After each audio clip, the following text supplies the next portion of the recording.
what was your biggest takeaway?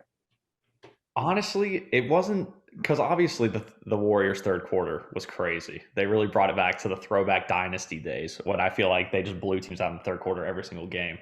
But it was the Celtics' just lack of offense and any sort of cohesion on offense that really stuck out to me, especially during that third quarter. Because Yeah. like they gave up 35, which is, I mean, that's a lot of points to go from a quarter, but it's not like some crazy amount. It's not like the Warriors went absolutely insane from the field in the third quarter, but Boston only put up 14. And just the entire game, they were sloppy. I mean, the first half, they had an insane amount of turnovers. They had like 7 in the first quarter. And I don't know, their offense, it was sluggish. They was either ISO ball with Jason Tatum, who played better than in game one, but still wasn't amazing, or it was just like Marcus Smart trying to create for other people. And Yeah. that's not the recipe for success for Boston to win games. Yeah, I agree. I agree. My biggest takeaway was during that first half, right? So the Warriors ended up at the end of the first half leading 52-50.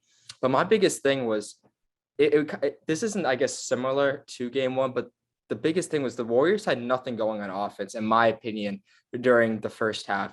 And the Celtics played sloppy and allowed the Warriors to stay in that game. Because I mean, in all honesty, when I was watching the game, first off, no way was I thinking the Warriors should be up by 2 points at the end of the first half, let alone even be within, being close to the game. I thought the Celtics should have been up by 10, 15 points, but they kept getting in their own way.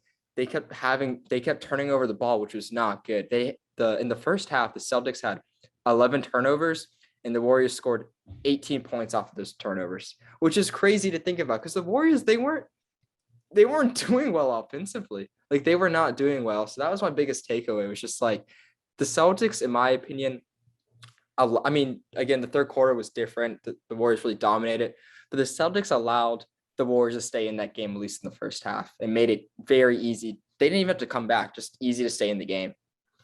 Yeah, I agree. And it's not even like most of the turnovers from the first half were like forced errors. They were like throwing the ball out of bounds. They were like, I remember one Marcus Smart play where he tried to bounce pass to, I want to say it was Tice in the middle, and it must have been like 10 feet off and it just bounced out of bounds. I was like, what is happening? Like, I couldn't believe what I was watching. The offense in the first half from both teams was, Yeah, it was crazy. I mean, you're right about the turnovers, but the Warriors, the thing that everyone always talked about during the Heat series, because obviously big Heat fan, I was following that series along a lot for the Heat Celtics, but everyone and you could see it.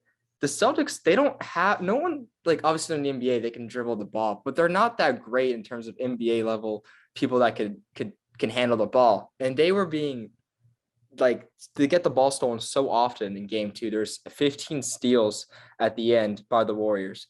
And it was a lot of it was just a lack of being able to handle the ball by the Celtics, primarily Jaylen Brown. Multiple times, I swear Jaylen Brown drove into the paint or tried to drive around the arc, and they brought pressure upon him, especially Draymond Green, the menace he is, and he just kept getting his hands on the ball, and there you have it. The Celtics were turning it over. You mentioned there were some sloppy turnovers, but a lot of it too was just they can't dribble, and that's an issue. If you can't dribble, you're not looking too good. no, I agree because their primary ball handler, Marcus Smart, not ideal. But no, Jaylen Brown was getting clamped up the entire game. I remember a couple times, it was almost back to back in that third quarter. Yeah, he came off of a screen and then they just trapped him at like the top of the key. And he basically just like panicked and either threw the ball away the first time or just got it stripped from his hands.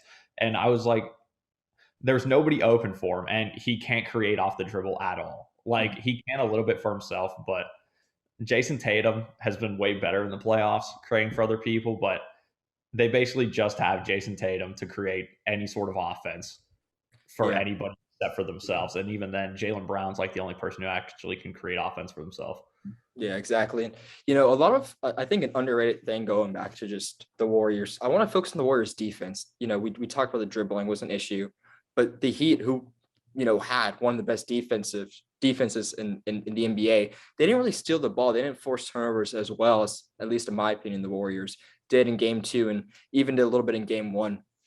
But the Warriors, I always talked about it, they have a very underrated defense. They're really good at switching. They looked like they were a little rushed in the first quarter by the ball movement by the Celtics, which surprised me. Maybe the Celtics got a little tired, but I don't know why they didn't keep that up, because if you watch the Warriors, they were out of control. They kept having to run to the arc, and then the ball just moved to someone else that was open, creating all this space for the Celtics.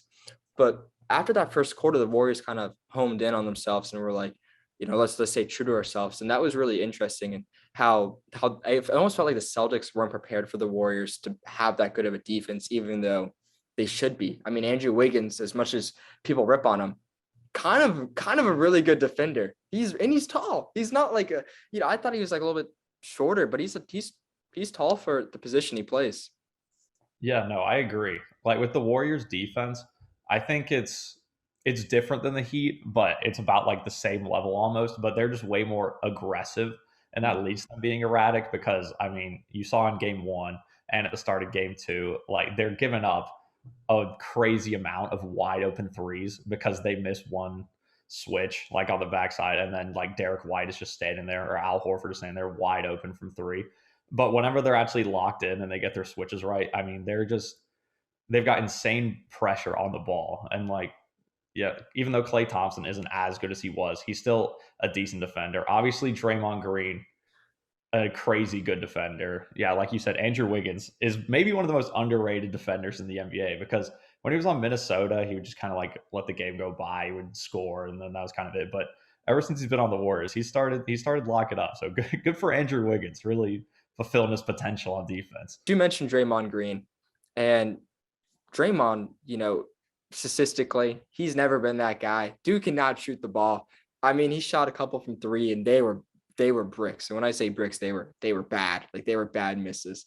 But he was active. He was doing. I think he was arguably the most valuable player for the Warriors in Game 2, just because he got in the mind of everyone he was going against. He tried against Jason Tatum, but Tatum's not much of a trash talker. At least it doesn't seem like it. But then Jaylen Brown, obviously they had their little scuffle, which, you could debate for hours. I want to hear your opinion if that should have been a double tech, got Draymond Green out of there or not. But then he also got on the head of Grant Williams, which is funny because like Grant Williams is just, I don't know, man. He's a funny guy to watch. He's a funny guy to watch. But Draymond really brought the intensity and was just, I felt like the heart and soul of the Warriors, at least defensively. No, I agree. I think he does well. Sometimes he goes over the line, but I think he does most of the time does well playing right on the line of like too aggressive. But I mean, him and Marcus Smart were going at it, chirping back and forth for like the entire first half, and they weren't even near each other on the court except during breaks. So that was good. But I don't know. He's got to be careful though, because he's one flagrant two away from getting suspended from a game in this series, or two flagrant ones. So he's got to stay composed, which is something that he often struggles to do. But I don't think the Warriors want a repeat of when he got kicked out of a game against the Cavs, got suspended, and they got came back on. So he's got to hone himself in a little bit more than that. But no, yesterday he was amazing.